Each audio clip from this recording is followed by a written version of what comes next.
দুইটা জায়গার কাউন্টিংটা, এখন তো কোর্ট আছে, নির্বাচনী ট্রাইব্যুনাল আছে, এখান থেকে এই দুইটা জায়গার কাউন্টিংটা আবার হোক।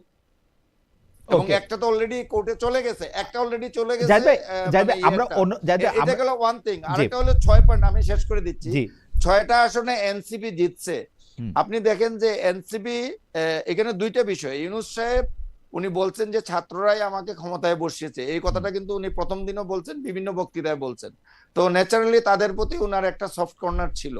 আর বাকি যেটা উনি বলেছেন, আমার কাছে যেটা মনে হয়েছে, উনি তরুণ নেতৃত্বকে সামনে আনার কথা বলতে গিয়ে এনসিপির কথাটা বলেছেন। হ্যাঁ, উনার এই বক্তব্যে এনসিপির কিংবা কিছুটা প্রভাবিত হতে পারে খুব স্বাভাবিকভাবে, যে উনি খুব হাইলাইট করেছেন। এমনও আমরা দেখেছি যে যে দুইজন উপদেষ্টা ছিলেন তাদের নিয়ে নানা কথাবার্তা হচ্ছিল, লোকমুখে পারসেপশন অনেক কিছু নিয়ে, কিন্তু ওনারা যখন বিদায় নিয়ে আসেন তখন উনি ওয়ার্মলি তাকে যেভাবে সি অফ করেছেন, এটা নিয়ে মানুষজন কিন্তু কথাবার্তা বলেছে, কারণ তাদের এই অবস্থানটা ছিল না ওই সময়, কিন্তু উনি এটা করেছেন।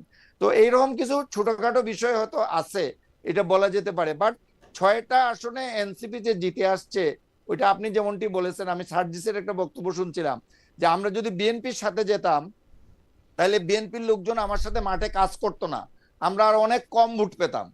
আমরা যদি বিএনপির সাথে সমঝোতা করতাম, আমরা জামাতের সাথে করায় একমাত্র মঈন খানের সিট, সারোয়ার তুষারের সিটটি ছাড়া বাকি সব সিটে জামাত অল আউট আমাদেরকে সাপোর্ট দিয়েছে। দেওয়ার কারণে আমরা এইরকম একটা ভালো মার্জিনে আমরা কোথাও বিক্রি হয়েছে, কোথাও কাছাকাছি যেতে পেরেছি। আমিও ব্যক্তিগতভাবে মনে করি যে এটা জামাত এবং আমার এনসিপির মনে হয় যৌথ যে প্রয়াস, এটা ব্যক্তিগত বা এনসিপির নয়, আমার মনে হয় যে এটা জামাতের সাথে যাওয়ার পরে এটা করেছে। আমার মনে হয় যে এই বক্তব্য পরিষ্কার। আমি শুধু যে পয়েন্টটা মিস করে গেছিলাম জাহিদ ভাইয়ের কাছে যাওয়ার আগে, কারণ ভাই আমার কাছে তো মনে হয় যে এই সরকার বিএনপিকে সাপোর্ট করছে, অন্তর্বর্তীকালীন সরকার, খলিলুর রহমানের নিযুক্তি এটা প্রমাণ। এর বিপক্ষে আপনি কি বলবেন? দেখেন, এই সরকার যদি বিএনপিকে সাপোর্ট করে থাকে হুম সেটা অন্যায় করছে। হুম আমার কিন্তু এটা বিএনপি জামাত কোনো ব্যাপার না, কিন্তু হুম আমরা আলোচনা করতেছি সরকার তার উপর অর্পিত দায়িত্বটা ঠিকভাবে ঠিকমতো পালন করছে। নিরপেক্ষভাবে পালন করতে পারলো কিনা। এবং ইলেকশনটা এবং ভালো হলো আপনি কিনা। যদি ঘটনা প্রবাহের প্রেক্ষিতে বলেন, হুম তাহলে আপনি শেষে এইমাত্র যে কথাটা বললেন যে খলিলুর রহমানকে প্রমাণ হিসেবে হাজির করলেন যে এই সরকার বিএনপিকে সাপোর্ট করেছে, এই এই প্রমাণটা কিন্তু ধোপে বেশি টেকে। হুম এবং আমি মনে করি এটা খুবই একটা লজিক্যাল পয়েন্ট আপনি বলেছেন হুম যে খলিলুর রহমানকে পররাষ্ট্রমন্ত্রী বানানোর কোন লজিক আমি বিএনপির জন্য পাই না। দূরবর্তী পাই না এই লজিকও কারণে- পাই না, দূরবর্তী লজিকও আসলে পাওয়া যায় না। মানে আমি আপনাকে বলি জিনিসটা, এইটা করার সঙ্গে সঙ্গে বিএনপির ব্যাপারে কিন্তু এই প্রশ্নটা উঠবেই হুম যে হোয়াই খলিলুর রহমান। হুম আর 2 নম্বর কথা হলো এইটার সঙ্গে এটাও প্রমাণিত হবে যে ওই সরকার যে নিরপেক্ষ ছিল না হুম সেটা প্রমাণিত হবে। আরেকটা কথা আমি বলি, হুম খলিলুর রহমান যখন ওই সরকারের সঙ্গে ছিলেন, হুম উনার আন্ডারে কোন কোন ডিপার্টমেন্ট ছিলেন? হুম তাহলে কি আমি বলবো সন্দেহ করতে যে যে ওই ডিপার্টমেন্ট গুলো বিএনপি কে ক্ষমতায় আনার জন্য ব্যবহৃত হয়েছে, অথবা খলিলুর রহমান ওটা খুব কার্যকর ভাবে ব্যবহার করতে পেরেছেন? আমি কামাল যদি ভাই আমি ওটা আপনার বলি, আমি কামাল ভাই আপনার একটু থামাই, একটা সেকেন্ড থামাই, কারণ জাহিদ ভাইয়ের সাথে বিএনপির সম্পর্ক বহুদিন ধরে একটু বেশি ঘনিষ্ঠ আমার আপনার থেকে। জাহিদ ভাইয়ের কাছে একটু জানতে চাই যে জাহিদ ভাই, এইটা কি আমরা সবাই বুঝতেছি, এইটা বিএনপি বুঝলো না, এটা কেমনে সম্ভব? মানে খলিলুর আচ্ছা, রহমানকে এখানে নিলে, খলিলুর রহমানকে নিলে যে এই প্রশ্ন হবে, এটা আচ্ছা বিএনপির আমি আপনাকে বলি, এখানে দুইটা বিষয়। একটা হলো যে এই প্রশ্নটা উঠতে পারে, এটা নিশ্চয়ই বিএনপি এটা বুঝেছে, কিংবা বিএনপি এটা না বোঝার কথা না। জি কিন্তু তার চেয়েও বড় ইস্যু যেটা আমার মনে হয় বিএনপির সামনে এসে দাঁড়িয়েছিল, বিএনপি খুব একটা বেটার চয়েস বিএনপির সামনে ছিল না। আপনি যদি এখন ফুল ক্যাবিনেটের দিকে দৃষ্টি দেন, না না আমি অবশ্যই কথা, আপনি যদি এখন ক্যাবিনেটের এখন যারা ক্যাবিনেটে আছে, আমার কথাটা একটু শেষ করতে দেন, এখন যারা ক্যাবিনেটে আছে এই ক্যাবিনেটের দিকে যদি আপনি দৃষ্টি দেন, তাইলে এখানে খলিলুর রহমানের বিকল্প এর চেয়ে বেটার হতো। আপনি বলেন, আমরা তো সব আলোচনা করছি, আমি একটু বলি, আপনি বলেন আমি একটু বলি, আমি আপনার সাথে ডিবেট করতে পারি। আমি একটু বলি, ওরা একটা বেটার মনে করেছে যে খলিলুর রহমানের যে যোগ্যতা, বিএনপির সাথে তার অতীত অবস্থান এবং বর্তমান রাজনৈতিক প্রেক্ষাপট, আরেকটা কথা নিয়ে বিতর্ক হয় যে ভূ রাজনীতি, একটা সেকেন্ড বলতে দেন, একটা মিনিট বলতে দেন জাহিদ ভাই। এই বক্তব্য আমিও বিএনপির অন্তত 10 জন মন্ত্রীর কাছে এই একই বক্তব্য শুনছি। তারেক সাহেবের সাথে আমার কথা হয় নাই, কিন্তু বিএনপির প্রেসিডিয়ামের 10 জনের কাছেও আমি আমার উষ্মা, আমি আমার বিস্ময় প্রকাশ করছিলাম, তারা সবাই একদম একই কথা বলছে। কিন্তু আমি আপনারে খুবই মানে বিনয়ের সাথে আমাদের সাবেক পররাষ্ট্রমন্ত্রীর দিকে তাকাইতে বলি, সর্বশেষ পররাষ্ট্রমন্ত্রী ছিলেন হচ্ছে তৌহিদ হোসেন, একজন রিটায়ার্ড সেক্রেটারি। এরকম রিটায়ার্ড সেক্রেটারি বাংলাদেশে আরো 10 জন আছে। তার আগে ছিলেন জনাব এম এ মোমেন, 2টা বিদেশি ডিগ্রি, 3টা সিলেটে বাড়ি ছাড়া। উনার কি যোগ্যতা ছিল এবং উনি কি করছে 5 বছর, এটা একটু বলবেন। তার আগে ছিলেন জাতিসংঘে ছিলেন দীর্ঘদিন উনি। আরে জাতিসংঘ তো একটা এনজিও রে ভাই, জাতিসংঘ তো একটা এনজিও। আমি আজকে চাকরি নিলে কালকে আমি জাতিসংঘে চাকরি করব। জাতিসংঘে চাকরি করার যোগ্যতা হতে পারে নাকি? বাংলাদেশের স্থায়ী প্রতিনিধি ছিলেন। বাংলাদেশের স্থায়ী প্রতিনিধি তো সরকার যারে দিবে সে থাকবে। বাংলাদেশের প্রত্যেকটা লোক আজকে যদি জাহেদ চৌধুরী, মাসুদ কামাল, খালেদ মহিউদ্দিন যে কোনো লোককে দেয় সেই থাকবে এখানে। এটা তো কোনো যোগ্যতা না রে ভাই।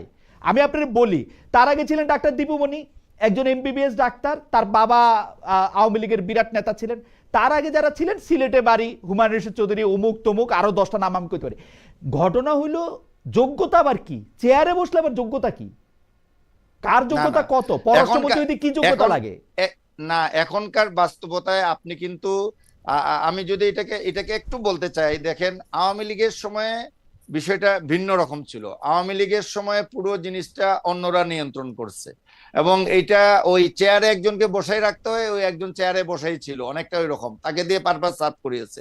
এটা গেল ওয়ান থিং। আপনি যদি হুমায়ুন রশিদ চৌধুরীর কথা বলেন, তার একটা বিশাল ক্যালিবার ছিল, তার বিশাল একটা ব্যাকগ্রাউন্ড আছে বিভিন্নভাবে।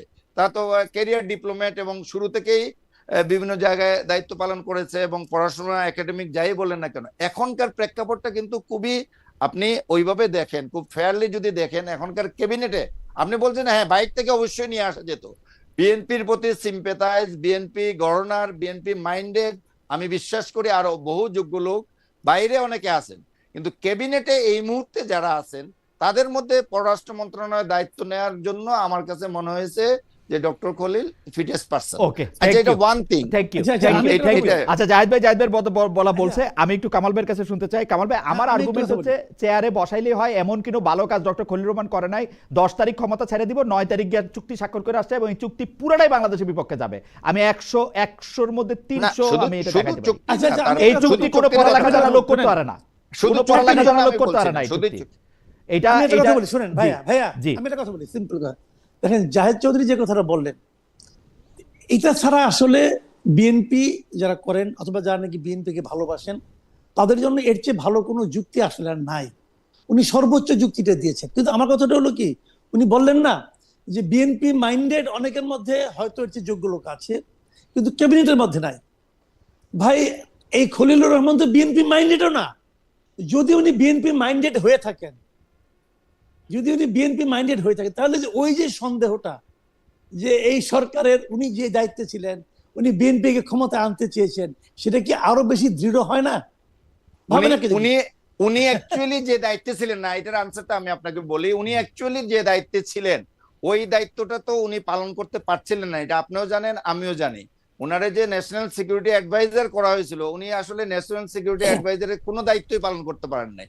উনি শেষ দিকে এসে অনেকটা ট্রেড অ্যাডভাইজার হিসেবে দায়িত্ব পালন করছেন, যেটা কমার্স মিনিস্টারের মূলত করার কথা। এই ট্রেড নেগোসিয়েশন কিংবা আমেরিকার সাথে বিভিন্ন ডিলিংস গুলা কিংবা ফরেন ইয়েতে, ইভেন আপনি ইন্ডিয়াতে উনি দৌড়ে গেছেন, যদিও এটা অন্য কনফারেন্সে ছিল। বাট উনি তো ডিফেন্স অ্যাডভাইজারের দায়িত্ব পালন করছেন না, করতে পারেন নাই সেভাবে, আপনি যেটা বারবার ইঙ্গিত করছেন। আমার কাছে দায়িত্বটা কি? এই সরকারের ডিফেন্স অ্যাডভাইজার নাই কেন? ডিফেন্স অ্যাডভাইজার লাগে কেন? ন্যাশনাল ডিফেন্স অ্যাডভাইজার সেটা আপনি বলতেই পারেন, ডিফেন্স অ্যাডভাইজার দরকার নাই, আবার দরকারও আছে। আপনার কিভাবে দরকার আছে? শেখ হাসিনা এটা দেখাই দিয়ে গেছে। শেখ হাসিনার আমলে এটা আপনি টের পেয়েছেন যে ডিফেন্স অ্যাডভাইজার যদি আপনি এক্সারসাইজ করাইতে পারেন, পাওয়ার এক্সারসাইজ করতে পারে, তাইলে আপনার তারেক সিদ্দিকী সাহেব কিভাবে পাওয়ার এক্সারসাইজ করেছে ডিফেন্স অ্যাডভাইজার হিসেবে, এটা তো আপনিও জানেন, আমরাও জানি। এবং চাইলে করানো যায়, আবার না চাইলে ওই কেউ না থাকলেও খালেদা জিয়ার পুরো শাসন আমল কোনো ডিফেন্স অ্যাডভাইজার ছিল না, আমাদের এখানে ছিল না।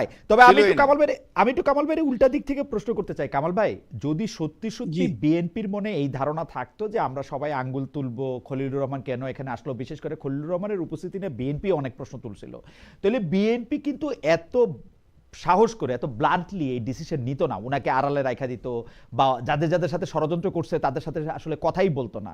এতে কি তাদেরকে বেনিফিট অফ ডাউট দেওয়া যায় না? আসলে কোনো ষড়যন্ত্র ছিল না, তারা একটা ভালো লোকই খুঁজে বের করছে, এরকম কি মনে হয় কিনা? ভাইরে বেনিফিট অফ ডাউট দিতে তো আমার কোনো আপত্তি নেই, কারণ আমরা একটা নতুন সরকার পাইছি, তাদেরকে প্রশ্নের মুখে দাঁড়া করে আমার কি লাভ? আমি তো বিএনপির এন্টি পার্টি না, কথাটা খেয়াল করেন। বিএনপি বেজ্জতি হইলো, বিএনপি বিব্রত হলো, আমার লাভটা কি? একটা বিব্রত সরকারকে দেশ চালাবে? আমি তো দেশটা ভালো চাচ্ছি, আমি বলতে চাচ্ছি তারা দেশটাকে ভালোভাবে চালায়। আমার বক্তব্যটা হলো অন্য জায়গায়। আমার বক্তব্য হলো কি, যে বিএনপি এই কাজটা করলো কেন, এটা করে বিএনপির লাভটা কি হলো? বিএনপি ভালো লোক, সবচেয়ে ভালো লোক খুঁজে পাইছে, সেটা বললে খলিলুর রহমান না, সবচেয়ে ভালো লোক। আমি বলি জাহেদ, না তাইলে আপনি এটা আমাকে বলতে আপনার প্রশ্নটা দেই। না, আচ্ছা ঠিক আছে, বলেন ঠিক আছে, ঠিক আছে, আপনার প্রশ্ন আমিও বলবো। আমার কথা হলো এখানে কয়েকটা। একটা জিনিস হলো যে বিএনপি এই প্রশ্নটাকে ইনভাইট করলো কেন, বিএনপি এই সন্দেহটাকে ইনভাইট করলো কেন? এর সম্ভাব্য একটা মাত্র কারণ যেটা আমি বুঝি, সেটা হলো বিএনপির উচিত ছিল প্রথমত ব্যাখ্যা দেওয়া যে তারা কেন করছে। তারা ব্যাখ্যা দিতে পারবে না, আমি একেবারে মোর দেন শিওর। আচ্ছা, এখন সম্ভাব্য একটাই মাত্র কারণ হতে পারে যে বাইরের চাপ, কোনো একটা চাপ, কোনো একটা গোষ্ঠীর চাপ, কোনো একটা দেশের চাপ, যে চাপের কারণে তারা এটা দিচ্ছে। তো সেই চাপটা হয়তো তাকে দেওয়ানো হয়েছে, হইতে পারে কিছু একটা। যদি সেটা হয় তাহলে এই দেশের একজন নাগরিক হিসাবে আমি ভয়ঙ্কর বিপদে আছি বলে মনে করি। কারণ আমার সরকার প্রধান, আমার সরকার বাইরের একটা চাপ দ্বারা এত নিয়ন্ত্রিত হবে, এটা তো আমি ভাবতে চাই না। আমার বক্তব্য এখানে, কারণ বিএনপি নিজেও জানে এটা একটা সুইসাইডাল ডিসিশন, কিন্তু বিএনপি সেই ডিসিশনটা নিয়েছে, এবং মানে আমি তো বলবো নির্লজ্জের মতো নিয়েছি, যে তারা কোনো প্রশ্ন জবাব দিচ্ছে না।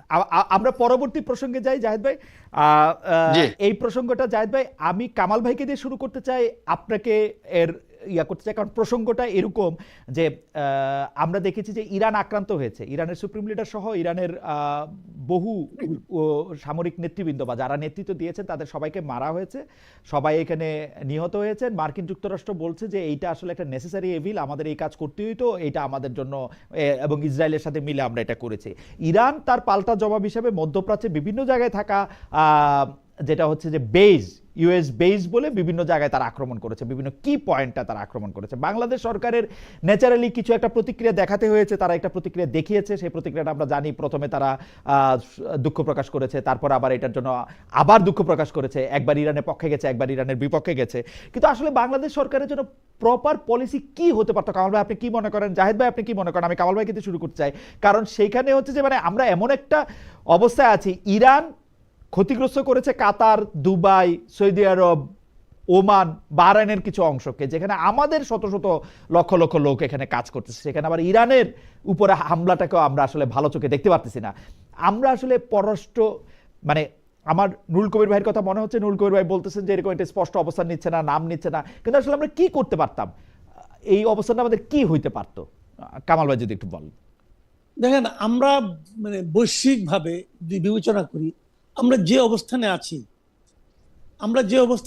এই অবস্থানে কিন্তু আমাদের এর চেয়ে ভালো কিছু করার কোনো সুযোগও ছিল না। কারণ আমরা প্রথমত কি দেখব? আমরা প্রথমত দেখব যে আমার দেশের নাগরিক যারা আছেন, যারা বিদেশে আছেন, তাদের নিরাপত্তাটা। পৃথিবীর সব দেশের জন্য এটাই একদম প্রাথমিক চিন্তা, যে আমার নাগরিকের কি হবে, এবং সেই চিন্তার কথা যদি আপনি ভাবেন তাহলে এটাই। আচ্ছা, ধরে নেন আমি তেহরানের পক্ষে, আমি ইরানের পক্ষে অনেক বক্তব্য দিলাম, তাতে কি আমার দেশের নাগরিক বলেন ওখানে যারা আছে, অথবা যারা আমার দেশে আছে, ওদের জন্য কি কোনো সুবিধা হবে? হতে তো পারবে না। এখন আপনি বলবেন তাহলে কি মানবিকতা বলতে কিছু নাই? হ্যাঁ আছে। কারণ মানবিকতা করতে যে আমি যদি এখানে আমেরিকা যে কাজটা করছি, গুরুতর অন্যায় করছি, এবং এটা কোনো রকম মানে সভ্যতার কোনো বিচারেই এটাকে গ্রহণযোগ্য বলা যায় না, যে কাজগুলি ট্রাম্প করছেন। এবং ট্রাম্পের এই কাজের সমালোচনা তো ট্রাম্পের দেশের লোকই করতেছে এখন, তাই না? তো সেক্ষেত্রে আমাকে তো তাকে সমর্থন করার কোনো সুযোগই নাই। কিন্তু তারপরও আমি কি করতে পারতাম? এবং আমি মনে করি আমার দেশের সরকার যেটা করছে, যে প্রতিক্রিয়া দেখাইছে, এর চেয়ে অন্য কোনো প্রতিক্রিয়া দেখানোর কোনো সুযোগ আমাদের ছিল বলে আমি মনে করি না। জাহেদ ভাই কি মনে করেন? আমরা কামাল ভাইকে শুনলাম, সরকারের আমার মনে হয় সরকার কামাল ভাইয়ের কথা খুব একটা ডিসএগ্রি করার তেমন কিছু নাই। উনি যতটুকু বলছেন এটা আমি এগ্রি করি, কিন্তু একটা জায়গায় আমি মনে করি যে প্রথম দিনে সরকারের যে প্রতিক্রিয়াটি ছিল এটা আমার কাছে সঠিক মনে হয়নি। যে প্রথম দিন সরকার একতরফা একটা প্রতিক্রিয়া দেখিয়েছিল, পরের দিন এসে তারা এটা কারেকশন করে, সেটা চাপের কারণেই হোক বাস্তবতার কারণেই হোক যেটা করেছে, এইটা হতে পারে। আসলে বাংলাদেশের খুব একটা কিছু করার নাই এখন। ওয়ার্ল্ড অর্ডারের যে অবস্থায় এসে দাঁড়িয়েছে এবং যা হচ্ছে, যা আমরা দেখছি, এটা ওই মানবিকতার কথা বলেন, আন্তর্জাতিক আইন বলেন, আর আমার কাছে তো ওই আন্তর্জাতিক আইন টাইন আর এখন রাখার কোনো প্রয়োজন আছে বলে মনে হচ্ছে না। এরকম একটা পর্যায়ে এইটা এমন একটা জায়গায় গেছে, এটা নিয়ে আসলে আলোচনার বাইরে চলে গেছে। আর বাংলাদেশের পক্ষে কি বা করার আছে? বাংলাদেশের মতো একটা দেশে তেমন কিছু করার নেই। তো বাংলাদেশ যথার্থভাবে, আমি যতটুকু জানি, ভেরি ফার্স্ট ডেতেই ইরানে যে 300-র মতো স্টুডেন্ট বাংলাদেশের ছিল রেজিস্টার, যেটা বাংলাদেশ গভর্নমেন্টের কাছে যাদের ডকুমেন্ট আছে, এরকম 300 স্টুডেন্ট ছিল, ভেরি ফার্স্ট ডেতেই তাদেরকে বর্ডার দিয়ে, স্থল বর্ডার দিয়ে বের করে আনার চেষ্টা বাংলাদেশ করেছে। এখন পর্যন্ত এটা সাকসেসফুল হয় নাই, বাট তারা মানে বর্ডারে নিয়ে আসছে এবং কিছু লোককে ইতিমধ্যে স্টুডেন্টদেরকে পার করে নিয়ে আসছে। কিংবা মিডল ইস্টে যারা আছে আটকা পড়েছিল, কিছু প্লেন, আমাদের ইউএস বাংলার প্লেন এখানে যাতায়াত করে কিছু লোককে ইভোকেট করে নিয়ে আসছে। তারপরেও রিস্ক আছে এখানে। আপনি লক্ষ লক্ষ লোক, বাংলাদেশে সৌদি আরবে 15 লাখ লোক আছে, আপনি কয়জনকে আনবেন, কি করবেন? এটা তেমন একটা কিছু করার নাই। তবে তাদের নিরাপত্তার বিষয়টি, আমার নাগরিকের নিরাপত্তার বিষয়টি টপ প্রায়োরিটি থাকা উচিত। তারপরে তো অবশ্যই মানবতার বিষয় আছে, অবশ্যই ধর্মীয় অবস্থান থেকে একটা বক্তব্য দেওয়ার বিষয় আছে, এগুলো তো হতেই পারে। জাহিদ ভাই, একটু মিডিয়ার কথায় আসি। যখন সাদ্দাম হোসেনের ইরাকের আক্রমণ হয় 2003 সালে, তখন আমি প্রথম আলোতে কাজ করি। তখন আমি কিন্তু ক্রমাগতভাবে দেখেছি যে পত্রপত্রিকাগুলি বিভিন্ন বিষয়গুলি, সংবাদ মাধ্যমগুলি শুধুমাত্র জনতুষ্টির জন্য বাড়িয়ে লিখেছে। তার ফলে যেটি হয়েছে, আমরাও সেই বাড়িয়ে লেখার মধ্যে অন্তর্ভুক্ত হয়েছি। প্রথম আলো এবং ডেইলি স্টারের ক্ষেত্রে, আমাদের ক্ষেত্রে সেটি বাড়িয়ে লিখতে হয়েছে, পত্রিকা বেশি কাটতে হয়েছে। কিন্তু আমরা দেখেছি 30 দিন ধরে যুদ্ধে জিতেছে হচ্ছে সাদ্দাম হোসেন, 31তম দিনে গিয়ে দেখা গেছে যে সব শেষ হয়ে গেছে। এবং এইটারে আমার কাছে মনে হয়েছে যে বাংলাদেশের সংবাদপত্রের ইতিহাসে সবচেয়ে বড় প্রতারণার আশ্রয় নেয়। এইবারও আপনারা এরকম কিছু দেখেন কিনা? জাহিদ ভাইকে দিয়ে শুরু করি, কামাল ভাইয়ের কাছ থেকে একটু শুনবো যে সেইটা হচ্ছে যে আমাদের কাজ কি আসলে মানুষের মোরাল বুস্ট করা? জাহিদ ভাই, আমি একটা উদাহরণ দেই, আপনি অভয় দিলেও বলি, একটু অনুরোধ করেও বলি যে আপনি মনে করেন না কিছু। সেইটা হলো আপনাদের অনলাইন সংস্করণে আজকে একটা ভিডিও স্টোরি শিরোনাম হচ্ছে এরকম: যুক্তরাষ্ট্রের মাথায় হাত, পেন্টাগনের তথ্য ফাঁস, আর 10 দিন যুদ্ধ চললেই অস্ত্র শেষ হবে যুক্তরাষ্ট্রের। আমার আচ্ছা আচ্ছা আমি এটা বলি যে এইখানে দুটো বিষয় আমি আপনাকে বলি। যে আপনি আমার প্রিন্ট ভার্সন যদি দেখেন, ওভারঅল কথা বলি, বাংলাদেশের মিডিয়ায় ওভারঅল এখন যেভাবে মিডিয়ায় প্রচার হচ্ছে, আপনি 2003 সালের কথা যেটা বলছেন, এই 2003 সালের সাথে এখনকার অবস্থার খুব একটা পার্থক্য আছে বলে আমি মনে করছি না। নাম্বার ওয়ান, যে ক্যাম্পেইনের দিক থেকে খালি আমার দেশ বলে না, প্রত্যেকটা জায়গায়, এবং এটা এবং এটা নাম্বার ওয়ান।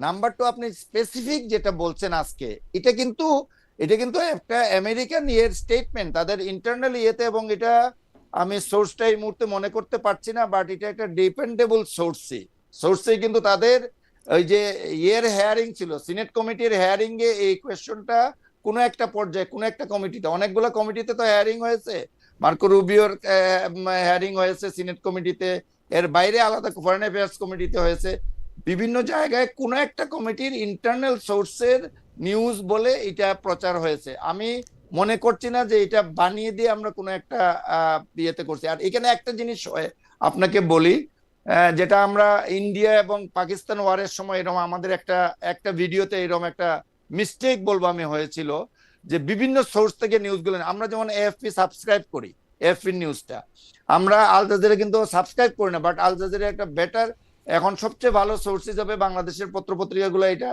ইউজ করছে। আপনি যেখানে কাজ করতেন সেই এক সময় বিডি নিউজ 24, তার হুবহু আল জাজিরার ইংলিশ ভার্সনটাকে তারা তাদের অনলাইন মানে ইয়ের মধ্যে, লাইভের মধ্যে এই পুরোটাই অনুবাদ করে দিয়ে দিচ্ছে অলমোস্ট, আমি যেটা খেয়াল করছি। তো এইভাবে কিন্তু বিভিন্ন সোর্স থেকে নিউজ আছে। এখন আপনি যদি সোর্সটা কারেক্টলি আইডেন্টিফাই করতে না পারেন, একাধিক সোর্স এটা ভেরিফাই করতে না পারেন, রয়টার্স এর বরাত দিয়ে আসলো, এটা আসলেই রয়টার্স এই নিউজটা করছে কিনা, আমি যদি রয়টার্স এর সাবস্ক্রাইবার না হই, আমি হয়তো সব নিউজ ভেরিফাই করতে পারবো না।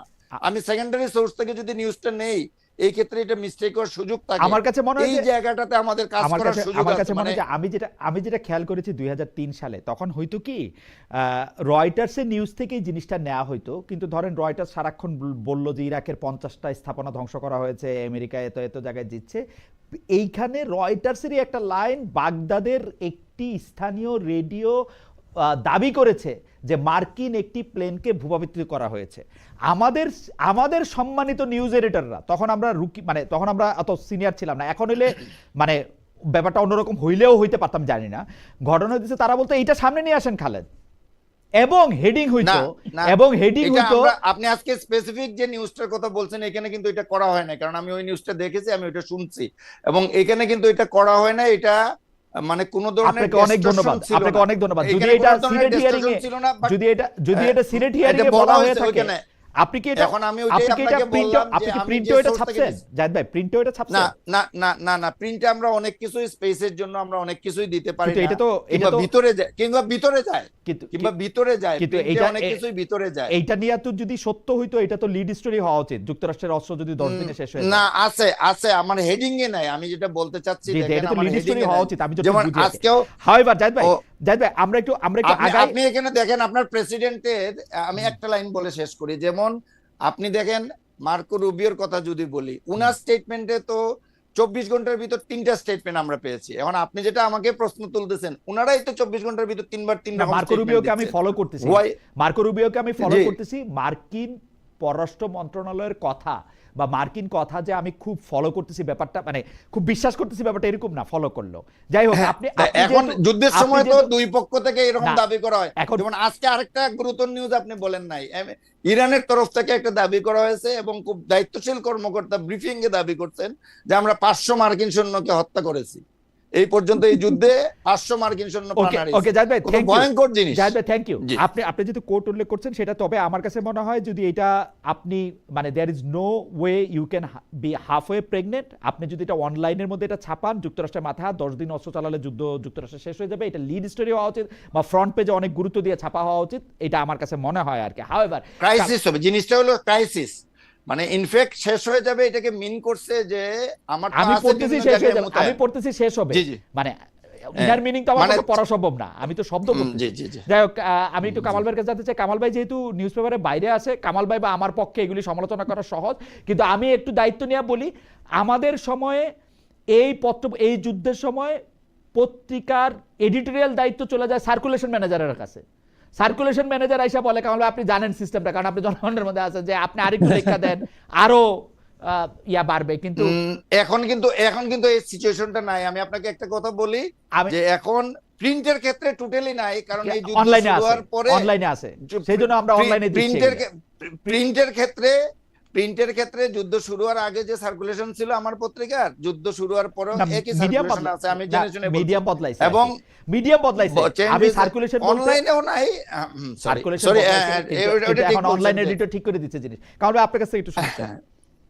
জি, আসলে সমস্যাটা হলো কি জানেন, আমরা মিডিয়াতে, আমি গত 3-4 বছর ধরে আমি কোনো শক্ত চাকরিতে নাই, এবং যখন ছিলাম আমি সর্বশেষ পর্যন্ত, তখন আমি দেখতাম যে এই টেলিভিশন এবং অনলাইন গুলো আসার কারণে, টেলিভিশনে স্ক্রল দিতে এবং অনলাইনের কারণে এক ধরনের আনহেলদি কম্পিটিশন সবার মধ্যে আছে। এক্স্যাক্টলি একদম।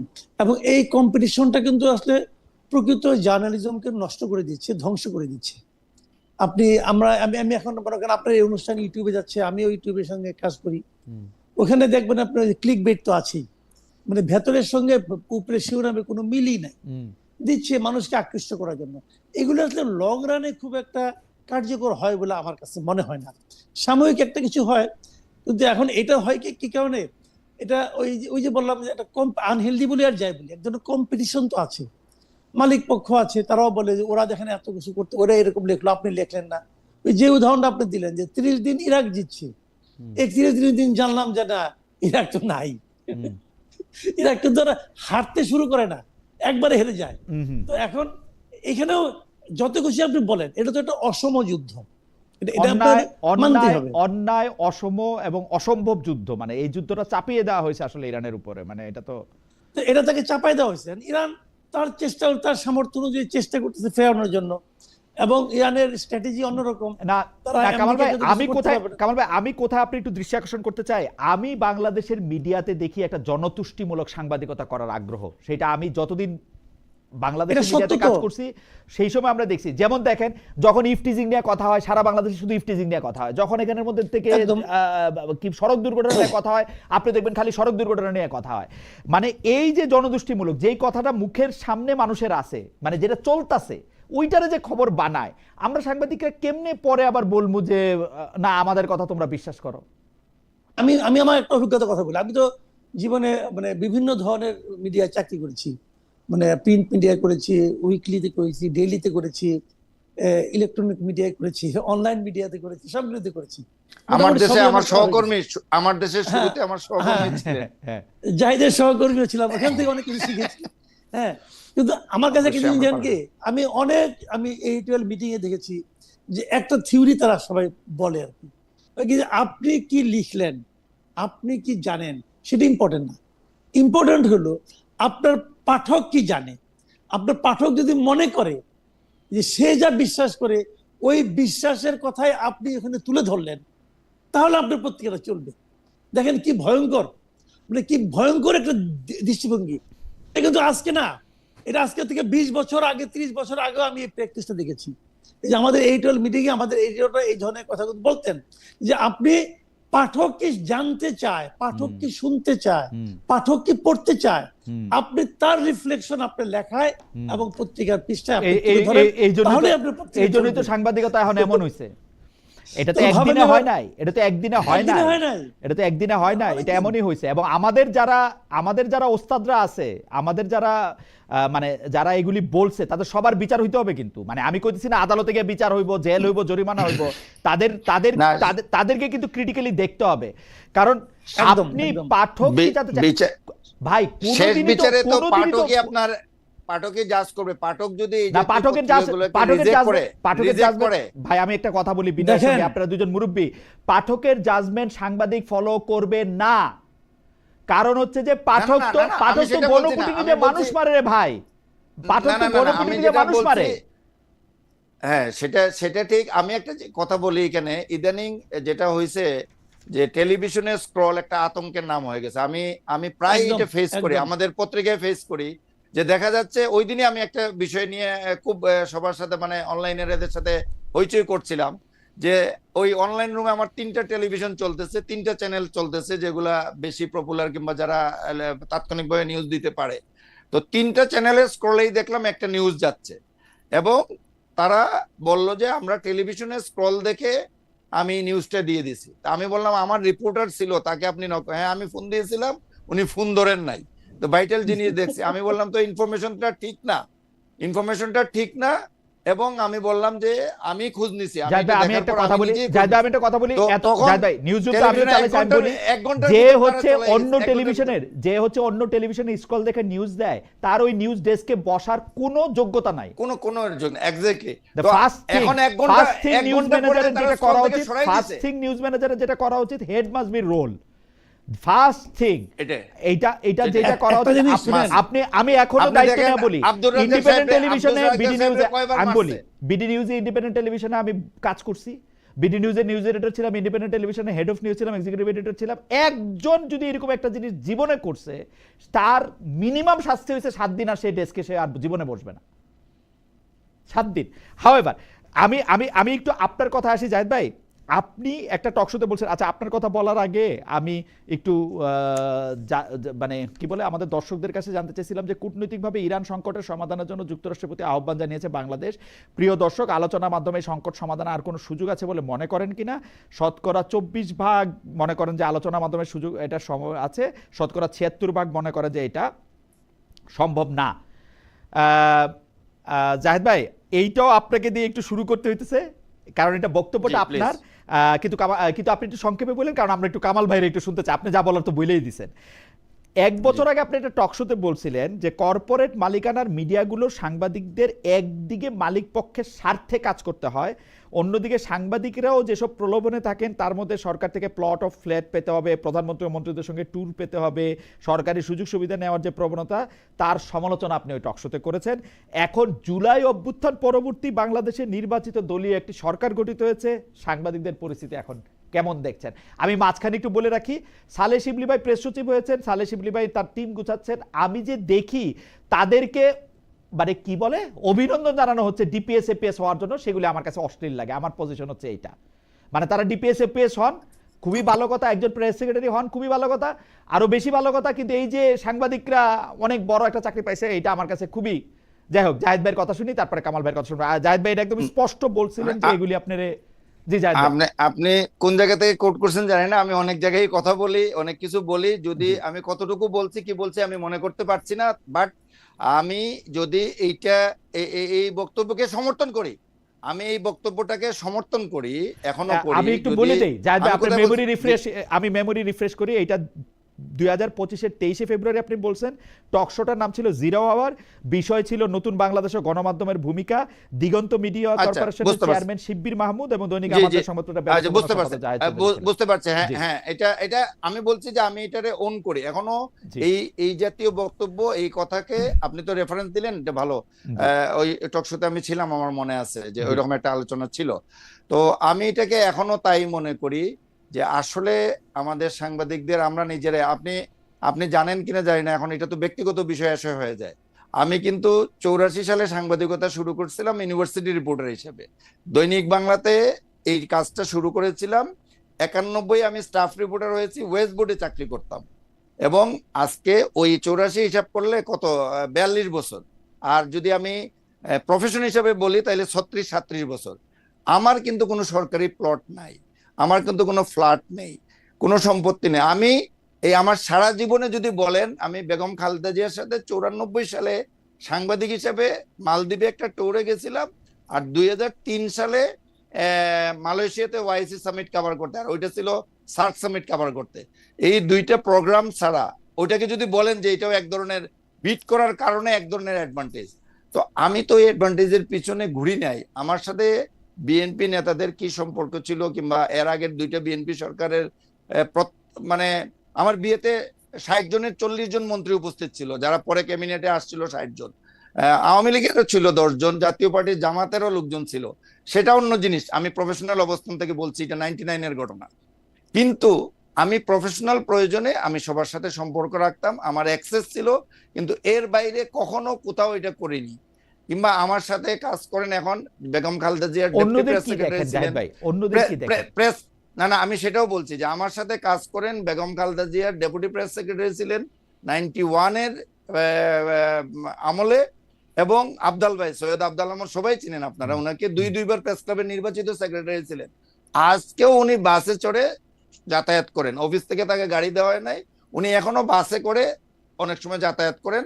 অফিসের গাড়ি থাকলে কোনো সময় সিএনজিতে যান, কোনো সময় একটা মাইক্রোবাস আছে, যদি পারে তাকে দেয়। তো আমরা তো এইরকম সাংবাদিকও আমার আশেপাশে ডাইনে বায়ে অনেককে দেখছি। আবার অন্যদিকে ওই ডিপিএস এর চাকরি করে আপনার আশেপাশে থাকেন, আমেরিকায় এখন থাকেন, 200 কোটি টাকার মালিক, 100 কোটি টাকার মালিক, তাদেরকে দেখি, অনেককেই শুনি। আমারও দাওয়াত ছিল আমি যখন গেছিলাম আমেরিকায়, যে একবার তার এই হেরেমখানা দেখে আসার জন্য অনেকে আমাকে বলছিল, আমি আর যেতে পারিনি, যাইনি, সত্যি কথা যেটাতে। এখন ব্যাপার হলো কি, সাংবাদিকতাটাকে এমন একটা জায়গায় নিয়ে যাওয়া হয়েছে, এইটা থেকে যে এখন এই সরকারের আমলে, নতুন সরকারের আমলে আমরা খুব একটা বেরিয়ে আসতে পারবো, আমার কাছে এখনো এটার দৃশ্যমান কোনো কিছু নেই। এখন সময় বলে দিবে। আপনি 15 দিন পরে একটা সরকারের ক্ষমতায় আসার 15 দিন পরে তাদেরকে নিয়ে কোনো মন্তব্য করতে চাই না, শুধু প্রফেশনাল জায়গা থেকে না, অন্য বিষয়ে মন্তব্য করতে চাই না। কিন্তু এখানকার আমাদের অবস্থানটাই আমরাই নষ্ট করি, এর কিছু সিমটম আমি ইতিমধ্যেই দেখতে পেয়েছি। আমরা সাংবাদিকরাই যেভাবে তোষামোদি করি, যেভাবে সরকারের সাইন আর্টিকেল আমি দেখছি পত্রিকার প্রথম পাতায়, তারেক রহমানকে নিয়ে একটা মেইন স্ট্রিম পত্রিকা, আমি নাম বললাম না, তার ব্যক্তির নামটাও বললাম না, আমি যে সাইন আর্টিকেল দেখেছি 5 পেজে লেখা হয়েছে, উনারাই এখন থেকে 10 বছর আগে কি লিখছিলেন, আজকে আবার কি লিখছেন, কেন লিখছেন, না, এগুলো নিয়ে আমি আসলে খুবই হতাশ হই। মানে আমাদের এই প্রফেশনটাকে আপনাকে ধন্যবাদ, খুবই ভীত। জাহিদ ভাই আপনাকে ধন্যবাদ। কামাল ভাইয়ের কাছে একটু শুনবো, তার আগে আমি একটু মানে আমার যেহেতু চারিদিকে একটু খেয়াল করতে হয় এবং মাঝে মাঝে আমার সুযোগ হয় মানে শিক্ষার্থীদের সাথে কথা বলারও, তো আমি খুবই অবাক হইলাম যে আমাদের এটা মেইন স্ট্রিম টেলিভিশন এই রিপোর্ট করছে যে তারেক রহমানের প্লেনটা কিভাবে আসছে সেটা জানতে ক্লিক করুন। অনেক জিনিস আছে, অনেক জিনিস আছে। সিরিয়াসলি মানে আমার মনে হয় তারেক রহমান যদি এই জিনিসগুলোকে অ্যাভয়েড করেন, না উনি আর কেমনে অ্যাভয়েড করবেন, উনি তো বলে না এগুলি করতে। না এই যারা এই তুষামুতকারী, যারা এই রকম আচরণ করে, তারা যদি ভবিষ্যতে উনার সামনে গিয়ে করে এবং উনি যদি এটাকে অ্যাভয়েড করতে পারেন তাহলে উনি বেঁচে যাবেন। আর যদি অ্যাভয়েড না করে আবারও আমাদের সহকর্মীদের পরে পড়ে যান। জাহিদ ভাই আমি বলি, তোষামত যদি করে উনি অ্যালাউ করলেও এতেও কোনো সমস্যা নাই। সমস্যা কোথায় জানেন? সমস্যা হইলো ওই তোষামত করার জন্য উনার যদি 100, 200, 500 কোটি টাকার সুবিধা হয়, যেটা আমরা আগে দেখছি, ওই সুবিধাটা দেওয়া বন্ধ করে দেন, তোষামত আপনিই বন্ধ হবে আমার মনে হয়। কামাল ভাইয়ের কাছে একটু শুনি, সুবিধা না দিলেই হইলো, অর্থনৈতিক সুবিধা না দিলেই হইলো। কামাল ভাই আপনার কাছে একটু শুনি যে আপনার কাছে কি মনে হচ্ছে, মানে এখন পর্যন্ত প্রেস উইং? না, এখন পর্যন্ত আমি কোনো চেঞ্জ দেখছি না। আগে যেমনটি ছিল আমি সেই ধারায় দেখছি। এবং জাহিদ চৌধুরীর যে বক্তব্যটা প্রথমে আপনি বললেন, পুরনো একটা বক্তব্য, জাহিদ তো নিজেও বললেন যে উনি এখনো ওইটাতে স্ট্যান্ড করেন, এবং আমি জাহিদ চৌধুরীর বক্তব্যের সঙ্গে কিন্তু একমত। আসলে কিন্তু হচ্ছেও তাই, এবং এটা কিন্তু একটা সর্বব্যাপী একটা রূপ ধারণ করেছে। এক নম্বর কথা হলো, আমাদের দেশের যে মিডিয়াগুলো আছে, যে কোনো মিডিয়াই বলেন না, সবগুলো মিডিয়া মালিকের অন্য ব্যবসা আছে।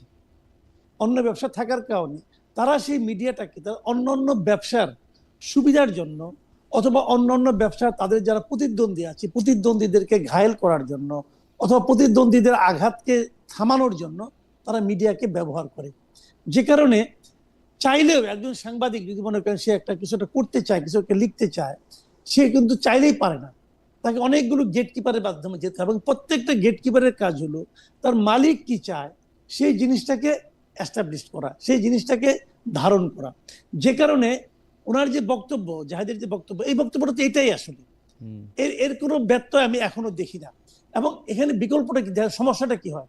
ধরেন আমি একজন সাংবাদিক, আমি দেখতেছি যে সরকারের আনুকূল্য লাভ করার জন্য আমার মালিক এই সুবিধাগুলি নিচ্ছে, সরকারকে এভাবে তেল দিচ্ছে, এটা তো সংক্রমিত হয়।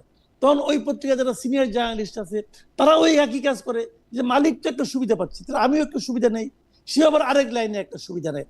এবং তারপরে যারা আছে তারা তখন সবাই যার যার অবস্থানে থেকে যে যেভাবে পারে সুবিধা নেওয়ার একটা কম্পিটিশনে নেমে যায়। কারণ তারা দেখেছে যারা সুবিধা না নেয় তারা খুব ভালো থাকে না, তারা ওটাই করে, এবং এটা চলতেই থাকবে।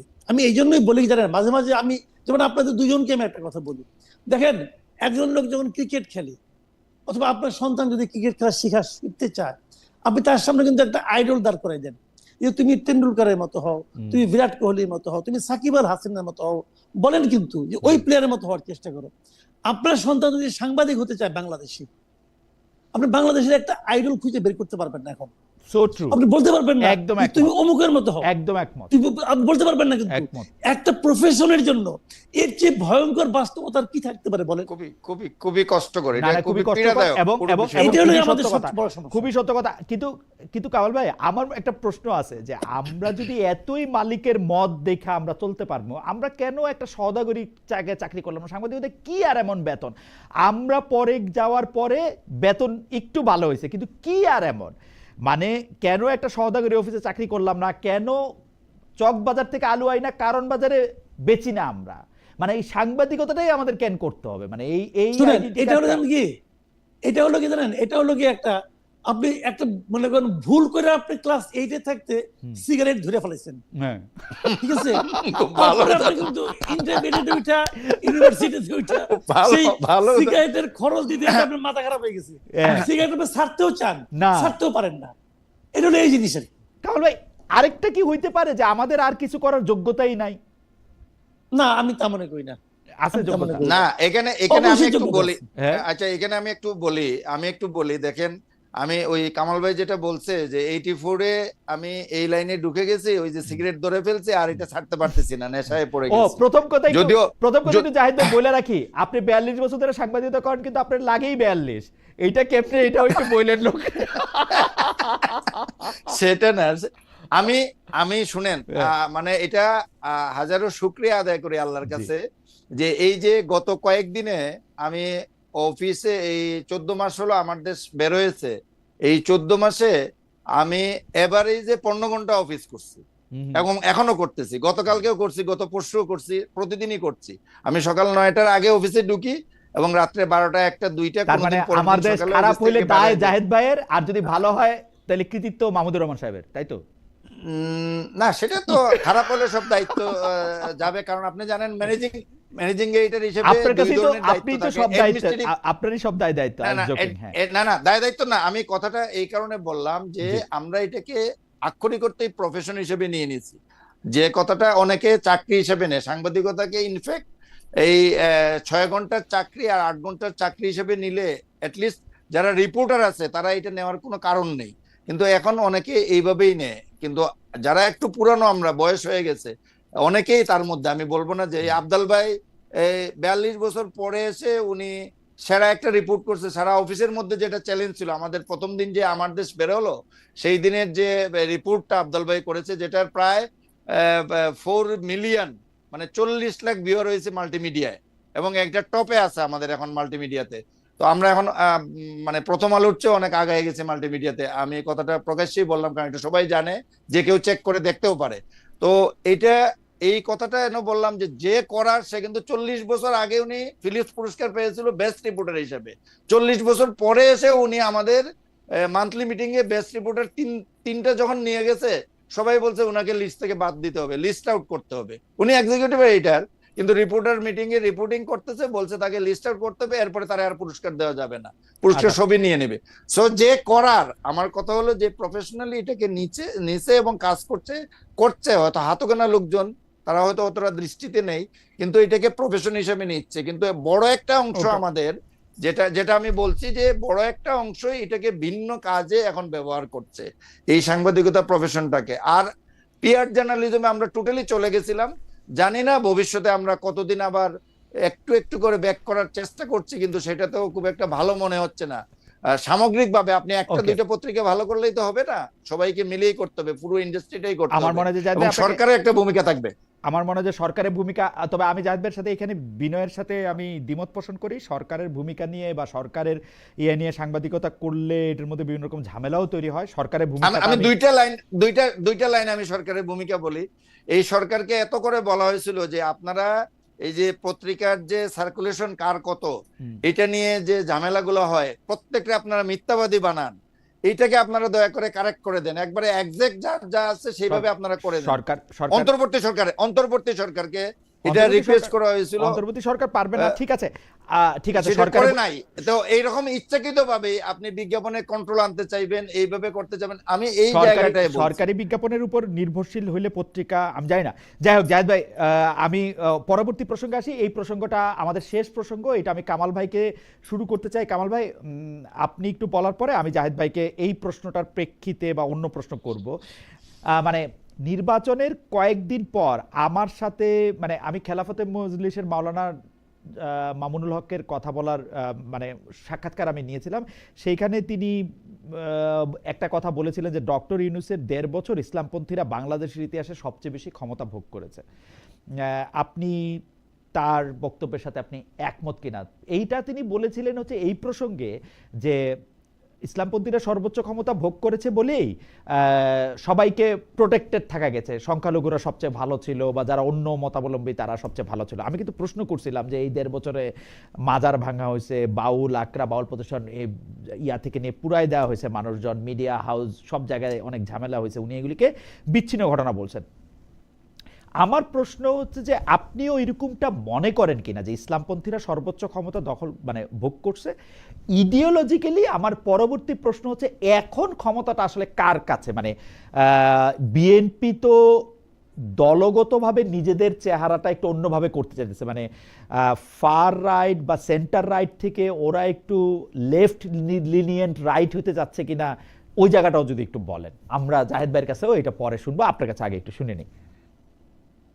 আচ্ছা, এক নম্বর কথা হলো যে ওনার যে উত্তরের প্রথম অংশ ঠিক আছে, যে আসলেই ডক্টর ইউনূসের আমলে ওনারা মানে আপনার সবচেয়ে বেশি ক্ষমতা ভোগ করেছেন এবং এক্সারসাইজ করেছেন, কিন্তু ওনারা মানে উনি যেটা বলছেন ইসলামপন্থীরা, ওই জায়গাটা ওই শব্দটা নিয়ে আমার আবার আপত্তি আছে। ওটা ইসলামপন্থী হবে না, ওটা হবে ইসলাম নামধারী দলগুলো। কারণ ইসলাম নামধারী দল তো অনেকগুলো, এর মধ্যে সবগুলি দলে কিন্তু ইসলামপন্থী না। সবগুলি দলের মধ্যে একটা কমন, যে সবগুলি দলের মধ্যে ইসলাম নামধারীতা আছে, তারা ইসলামের নাম নিয়ে কাজ করে, এক একজন এক এক রকম ধান্দা করে। কাজেই ওরা অনেকটা পাওয়ার এক্সারসাইজ করছে, সর্বোচ্চ রকমই করেছে, এবং সর্বোচ্চ রকম করেছে বলে নানা রকম অঘটন ঘটেছে একটার পর একটা, এবং কোনো অঘটনেরই সরকার কোনো বিচার করে নাই, ইচ্ছা করেই করে নাই, কারণ তাদেরকে আশকারা দেওয়ার জন্য করে নাই। এবং উনি যে পরে ব্যাখ্যাটা দিয়েছেন যে ওই সময় সব সংখ্যালঘুরা এবং অন্যরা সবাই খুব ভালো প্রোটেকশন পেয়েছে, এটা একটা ডাহা মিশা কথা ভাই, এটা উনি ওনার মতো করে বলছে, বাট আমি এটা ফিল করি নাই। আমার কাছে মনে হয়েছে এটা ঠিক না। আমি এটা মেয়েদের ইলেকশনের পরের দিন বিভিন্ন নারীদের চেহারা দেখে, চোখ মুখের ভাব দেখে ওইটা আমি টের পেয়েছি। তাদের মধ্যে মনে হচ্ছে তারা যেন একটা নিঃশ্বাস ফেললো। কিন্তু আপনি তো মাসুদ কামাল ভাই, আপনার মতো নারীদের সাথেই আপনার দেখা হয়েছে, মানে আপনার মানে মানে আপনার আমার যেহেতু কমন ফ্রেন্ড সার্কেল বা আত্মীয় স্বজন সার্কেল, আপনার তো আমাদের সাথেই দেখা হয়েছে, আর তো আর হ্যাঁ, কিন্তু আমি তো অস্বীকার করছি না, কিন্তু তার বাইরেও তো দুনিয়া আছে, তার বাইরেও তো দুনিয়া আছে। এক মিনিট শুনেন, এখানে কিন্তু আপনার পার্থক্যটা বুঝতে হবে, যে সরকারে যেই থাকুক না কেন, তার দায়িত্ব হচ্ছে যে কেবল এক ধরনের মানুষের মধ্যে আতঙ্ক তৈরি না করা, মানে এক ধরনের মানুষ আতঙ্কিত হবে, সেটা সরকারের কাজ না। তো যদি আমার মতো মানুষের মনে দেখা হয়, আমার মতো মানুষ যদি আতঙ্ক থেকে বেঁচে থাকে, এটা তো একটা ভালো জিনিস। আমি ধরেন আপনি ইসলামপন্থী আছে, আর ইসলামপন্থীদের আমলে হিন্দুরা যদি আতঙ্কে থাকে, আমি যদি বলি যে আমার সঙ্গে হিন্দুরই দেখা হয়েছে, বা এই হিন্দুরাও আতঙ্কে থাকতে পারবে না, এটাই হলো একটা সরকারের চরিত্র হওয়া উচিত। আপনি ওইভাবে চিন্তা করেন না কেন, তো এতে কোনো সমস্যা নাই। কিন্তু এরকম না তো কামাল ভাই, এটা এরকম না তো কামাল ভাই, এটা এরকম না তো কামাল ভাই, এটা এরকম না তো যে আপনি যারা দেখতে পারেন না তার চলনটা আপনার বাঁকা মনে হচ্ছে, ওরকম বাঁকা মনে হচ্ছে না। আমি তা বলছি না। দেখেন এখন যেমন বিএনপি আছে, আমি একটা উদাহরণ দিয়ে বলি আপনাকে, বিএনপি আছে, বিএনপির আমলেও আপনি যদি অন্য অন্য বিভিন্ন রাজনৈতিক দলকে, যারা নাকি বিএনপি কে সাপোর্ট করে না, বিএনপি করে না, তাদেরকে যদি আপনি জিজ্ঞাসা করেন, তারা কিন্তু বলবে তারা আগের ইউনূসের চেয়ে এখন মানে কম আতঙ্কে আছে, বলবে। তো এখন এই বলাটা কি আপনি বলবেন তুমি ইউনূসের সাপোর্ট করো নাই, অতএব তুমি এরকম বলতেছো? কিন্তু আমরা তো এনসিপিদের দেখতেছি যে তারা মনে করতেছিল যে তারা আগে ভালো আছে, এখন সব চাঁদাবাজ হয়ে যাচ্ছে। আমরা বাইরের যে বড় বড় ইনফ্লুয়েন্সার তাদের দেখতে পাচ্ছি যে বিভিন্ন জায়গায় সব চাঁদাবাজরা আসতেছে, বাংলাদেশ ব্যাংক ডাকাতি হয়ে যাচ্ছে। এইগুলো তো পলিটিক্যাল লোক। শুনেন, আমি আবার বলছি, আমি কিন্তু বলেছি আমি সাধারণ মেয়েদের মধ্যে দেখছি, তারা পলিটিক্যাল পার্টি করে না। কিন্তু আমি সাধারণ মানুষের কথা ভাবেন না আপনি পলিটিক্যাল যারা নাকি ইনফ্লুয়েন্সার, যারা নাকি পলিটিক্যাল পার্টির লিডার, তাদের কথা তো, তাদের তো একটা ধান্দা আছে রে ভাই। তুই যারা সাধারণ মানুষ, আপনি তাদের কথা বলেন। আমি তো কামাল ভাই, আপনার কাছে যেহেতু আপনি যেহেতু আমার সাক্ষাৎ বড় ভাই, আপনার কাছে যে বিভিন্ন সময় বিচার দেই, এই জন্য বলি জাহেদ ভাইয়ের সাক্ষী রাইকা যে আমি তো সাধারণ মানুষই খুঁজে পাই না, সবই তো অসাধারণ, সবারই তো কোনো না কোনো বক্তব্য বা বায়াস আছে। না শুনেন, বাংলাদেশের সাধারণ মানুষই বেশি। কই, আপনি তো সাধারণ মানুষ খুঁজে পাই না ভাই। পাবেন না কেন? আপনি সাধারণ মানুষ তো খুঁজবেন না, খুঁজলে পাবেন না। কিন্তু আচ্ছা, খুঁজেন না, কি করবেন? হাত বাড়াইলে যার গায়ে স্পর্শ লাগে সেই সাধারণ মানুষ, যে রিকশায় উঠেন সেই সাধারণ মানুষ, যে কারণ বাজার যার কাছ থেকে বাজার করেন সেই সাধারণ মানুষ। আমার সঙ্গে ডেইলি দেখা হয়। আচ্ছা, ওকে, আমি একটু জাহেদ ভাইয়ের কাছে জানতে চাই। জাহেদ ভাই, একই প্রশ্ন যে মানে আমরা ইসলামপন্থীরা ছিল তারা ভালো রাখছে, এখন এটা যদি আপনি না, আপনি প্রশ্নের দুইটা পার্ট বলছেন, আরেকটা বলছেন যে বিএনপি ফার রাইট থেকে এখন লেফটের দিকে যাচ্ছে কিনা, এটা আরেকটা ভাইটাল কোয়েশ্চেন আপনি করেছেন। আর ওইটা তো কামাল ভাই একটা এক্সপ্লেনেশন দিয়েছেন। এখানে আমি একটু বলতে চাই, যেটা হলো যে দেখেন, আওয়ামী লীগের এই 15-15.5 বছরের শাসনামল কিংবা 111-এর সরকার দলের 17 বছরের এই শাসনামলে যেভাবে বিভিন্ন সময়ে বহু লোকের উপর যারা ইসলামপন্থী বলে, জঙ্গি বলে, আলেম বলে, তাদের উপর যে একটা নির্যাতন করা হয়েছিল, টর্চার করা হয়েছিল, এবং অনেক ক্ষেত্রে এটা অন্যায়ভাবে, এবং আপনাকে পছন্দ হয় না। আপনি দেখেন যে 2003 সালে সেই ক্লিনটনের ভিজিটের সময় বুকলেট ছাপিয়ে আওয়ামী লীগ বলে দিল, তখনই বুকলেট ছাপিয়ে যে এই দেশে জঙ্গি আছে। এই যে জঙ্গির বিষয়গুলো আবিষ্কার করে করে একটা ভীতি ছড়ানো হয়েছিল বাংলাদেশের যারা ইসলামী দল করেন কিংবা ধর্মীয় সংগঠন আছেন তাদের ভিতরে।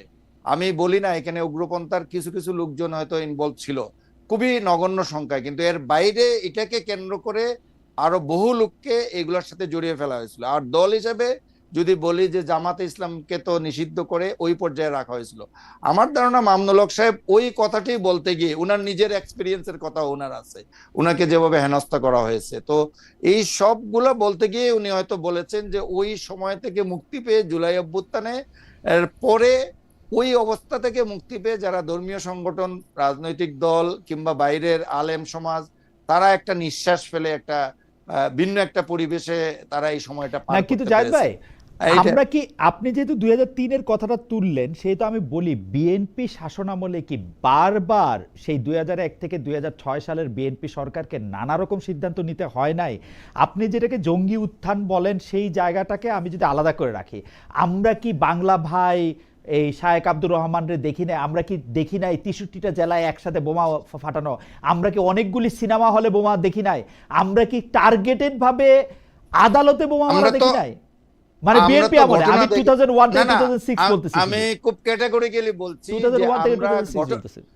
অবশ্যই আমরা ঘটনাগুলো দেখেছি, কিন্তু এই ঘটনাগুলোর পিছনে কারা জড়িত, যে সরকারে থাকে সে কি কখনো এই ঘটনা ঘটায়? না, সেই জন্যই তো আমি সেটাই বলতেছি, এবং সেই জন্যই তো বিএনপিকে তাদের গ্রেফতার শুরু করতে হয় নাই।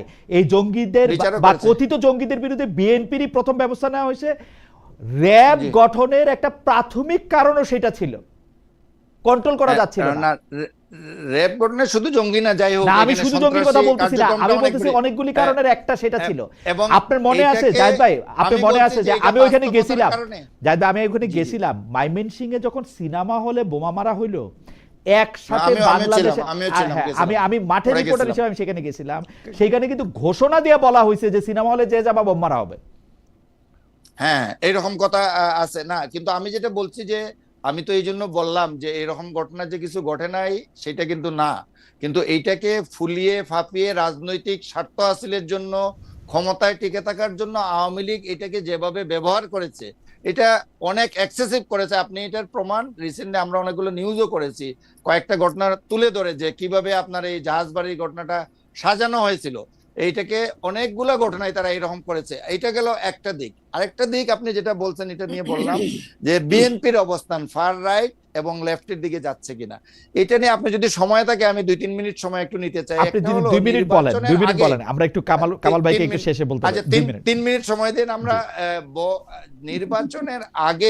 নির্বাচনের আগে বিএনপি আমার মনে হয় যে এটা একটা স্ট্র্যাটেজিক অবস্থান নিয়েছিল যে তারা কোন দিকে যাবে, কারণ বিএনপির যে মূল সমর্থন দীর্ঘদিন ধরে জামাতকে সাথে নিয়েও তারা আন্দোলন করেছে, সেই নির্বাচন সরকার সবকিছুই তারা করেছে।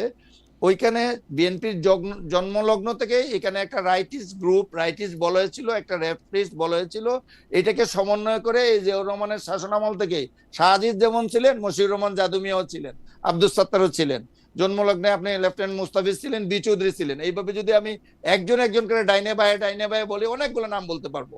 তো সেই একইভাবে বেগম জিয়ার আমলেও এইভাবে বিএনপির রাইট লেফট ছিল, এই দুটাকে সমন্বয় করে বিএনপি চলেছে এবং ধর্মীয় দলগুলোর সাথেও সম্পর্ক রেখেছে। মাঝে মধ্যে আমরা দেখছি বা দুই একটা বাম দলকে, বিশেষ করে ভাসানী অনুসারী যারা ওইখান থেকে, যারা মান্নান ভুঁইয়ারা চলে আসছিলেন, আমাদের দুদু ভাই অনেকে আসছিলেন এখান থেকে, আরো সিনিয়র যারা একসাথে আসছিলেন, তো আমরা এটা দেখেছি, কিংবা কাজী জাফরের সাথে সম্পর্ক দেখেছি। তো বিএনপির রাইট লেফট মিলিয়েই ছিল।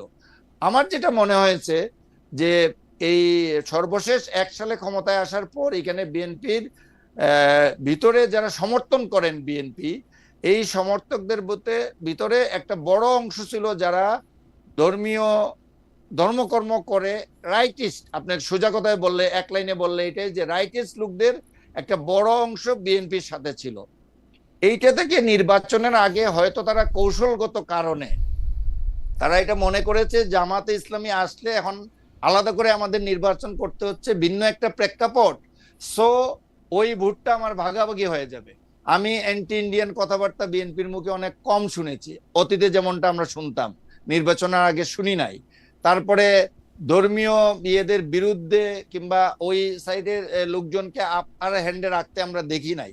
এবং নানা কারণে, এই কারণে হয়তো রেজাল্টের দিক থেকেও বিএনপি একটা ভালো ফলাফল করেছে।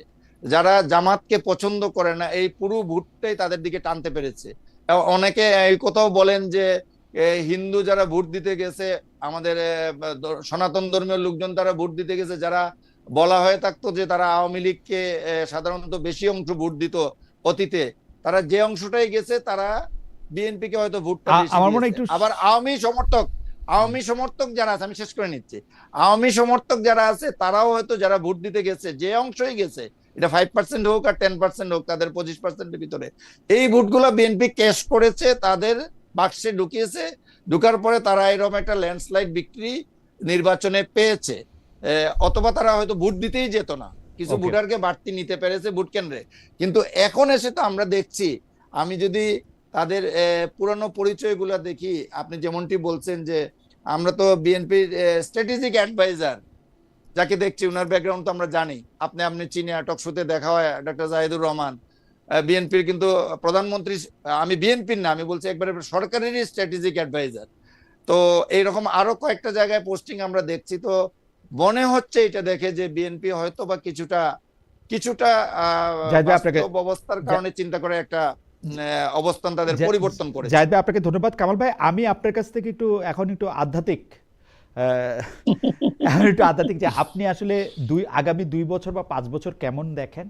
আমরা যদি বিবেচনায় রাখি, আপনার আসলে সময় খুব মানে আমাদের খুব বেশি নাই, কিন্তু আমরা যদি বিবেচনায় বেশ কয়েকটা জিনিস রাখি, একটা হচ্ছে বাক স্বাধীনতা, 2 হচ্ছে ন্যায় বিচার, 3 হচ্ছে যে ইনস্টিটিউশনগুলি ধ্বংস হয়ে গেছে বা কুক্ষিগত হয়েছিল বলে আমরা দেখছি, সেগুলির পুনরুদ্ধার আপনি দেখেন কিনা। আমরা আপাতত আজকে আপনার কাছ থেকে এটা জানতে চাই যে আগামী 2 বছর 5 বছর আপনি কিরকম দেখেন?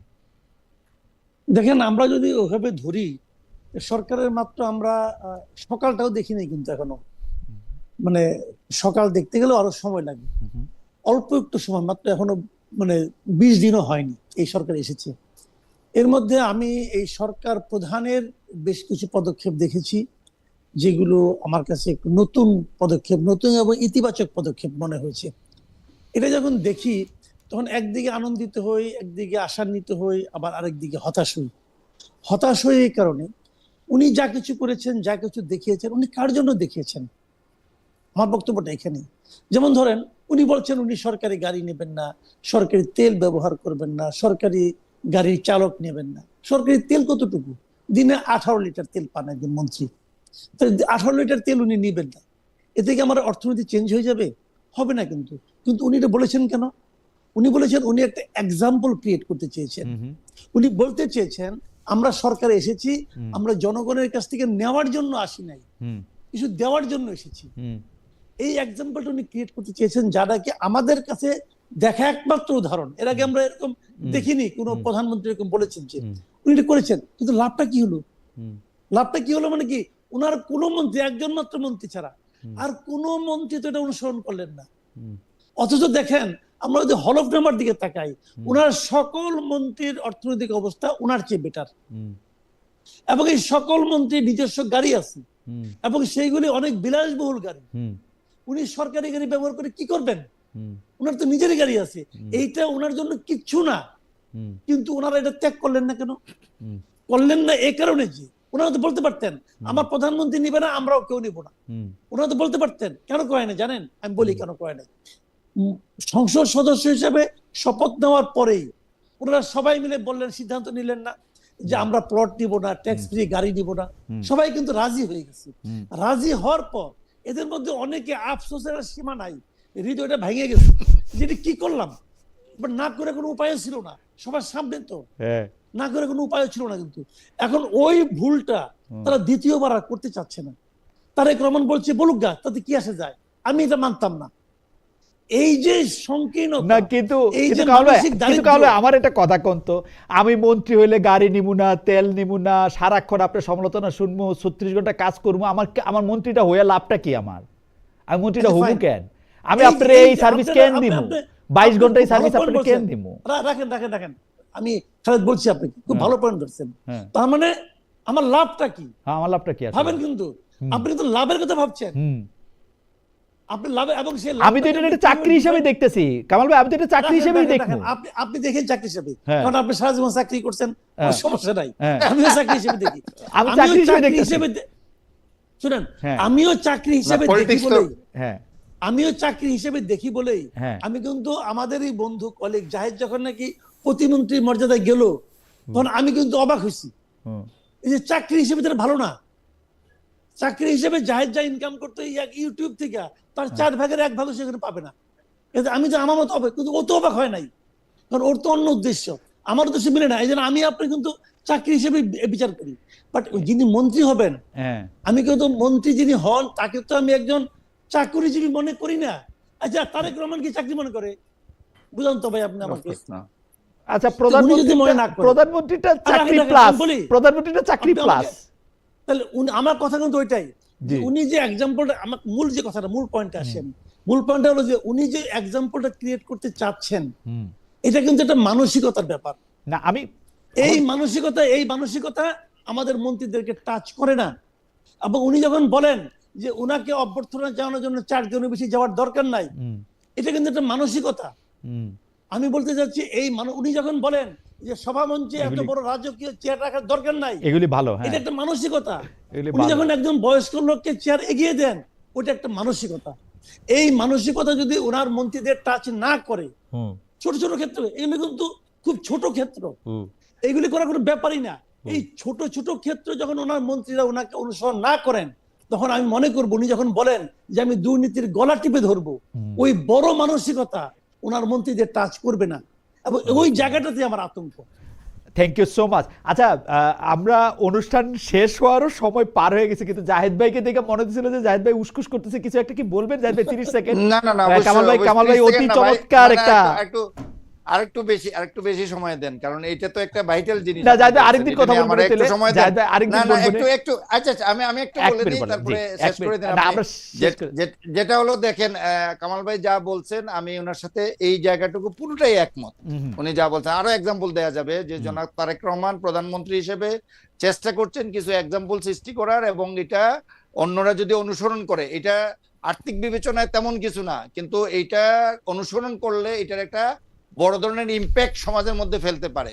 আবার পাশাপাশি যেটা বলবো যে দেখেন, কিছু নিয়োগ নিয়ে কোয়েশ্চেন আসছে। এই বাংলাদেশ ব্যাংকের গভর্নর, আপনি দুদকের চেয়ারম্যান এবং মেম্বারদের এইভাবে চলে যাওয়া, কিংবা আপনার কি বলে ট্রাইব্যুনালের চিফ প্রসিকিউটর যিনি অনেক ভালো করছিলেন বলে আলোচনায় ছিলেন, তার এইভাবে চলে যাওয়া হুট করে, এগুলো সবই সরকারের প্রেরোগেটিভ। সরকার নিজে এগুলা করতেই পারে, কিন্তু আবার পারেও না। চেয়ারম্যানকে আপনি 5 বছরে, আপনি দুদকের চেয়ারম্যানকে 5 বছর, গভর্নরকে 4 বছরের জন্য নিয়োগ দিয়েছেন, আপনি এটা পাবলিকলি এটাকে জাস্টিফাই করতে পারেন নাই। সো এইগুলাতে যে পরিবর্তন আনার কথা জুলাই সনদে বলা হয়েছে, এবং এটা ব্যক্তির উপর কিংবা এর উপর নির্ভর না করে একটা কমিটি, এবং যে কমিটিটা সরকার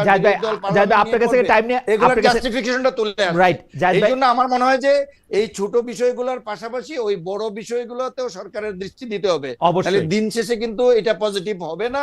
এটার যতই আন্তরিকতা থাকুক, বাস্তবে এটার প্রতিফলন না থাকলে, সর্বক্ষেত্রে বড় বিষয়গুলোতে আপনার যদি প্রতিফলন না থাকে, তাহলে ভালো রেজাল্ট নিয়ে আসা যাবে। জাহিদ আপনাকে ধন্যবাদ। মাসুদ কামাল ভাই, অনুষ্ঠান শেষই করে দিছিলাম, কিন্তু একটা দর্শক মানে অনেকবার একই মন্তব্য করছেন, এইটা নিয়ে যদি আপনি 10 সেকেন্ড একটু বলেন। উনি আপনাকে অ্যাড্রেস করে বলছেন, মাসুদ কামাল ভাই আপনার কথা শুনলে তো